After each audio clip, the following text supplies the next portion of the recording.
இப்போ இந்த பேட்டர்ன் காமிச்சது இல்லையா? ஸோ எந்த இடத்துல எனக்கு ஸ்ட்ரெஸ் எப்படி வருது பாரு. ப்ரொஃபைல், இதுதான் ப்ரொஃபைல் சேஞ்சஸ். இந்த இடத்துல நான் லோட் அப்ளை பண்றேன், இந்த ஜோன்ல லோட் அப்ளை பண்ணேன். இது எல்லாமே என்னுடைய லோட் அப்ளிகேஷன் பாயிண்ட், கரெக்டா இல்லையா?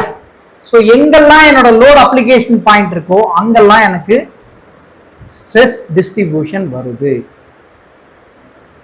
தெரியுதா? சப்போஸ் சே ஃபார் எக்ஸாம்பிள் இந்த ஒரு போர்ஷன் நான் எடுத்துக்கிறேன்.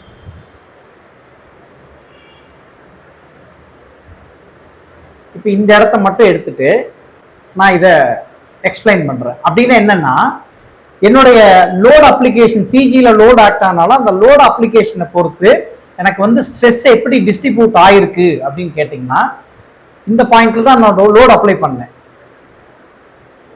இங்க ஏன் அதிகமா வந்திருக்கு பாருங்க, தெரியுதா? Because of sudden cross section changes. Sudden cross section change ஆனாலும் இந்த இடத்துல அதிகமா இருக்கு. அதையும் பார்த்தேன், இங்கேயும் பாரு. அப்ப இந்த இடத்துல வந்து என்ன பண்ணலாம், ஸ்ட்ரெஸ்ஸை குறைக்கிறதுக்கு கர்வ்டு ப்ரொஃபைல் கிரியேட் பண்ணிக்கலாம். கரெக்டா? கர்வ்டு ப்ரொஃபைல் கிரியேட் பண்ணிக்கலாம். அண்ட் மோர் ஓவர், இப்ப நான் கர்வ்டு ப்ரொஃபைல் தான் கிரியேட் பண்ணணும் அப்படிங்கிறத எது சொல்லி கொடுக்குது அப்படின்னு பாத்தீங்கன்னா, இந்த இமேஜே எனக்கு சொல்லி தருது. இது எப்படின்னு பாருங்க.